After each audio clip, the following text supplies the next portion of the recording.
Hi friends, this video shows how to change individual app notification sound on Samsung Galaxy mobile phone.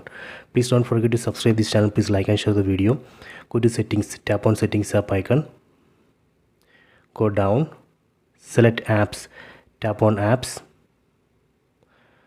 Here we can see list of apps installed in this mobile phone.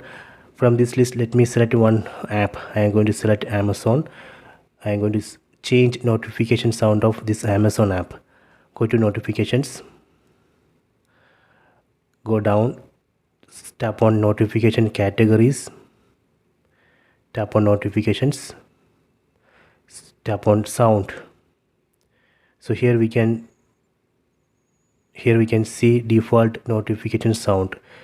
We can select one new sound from this list.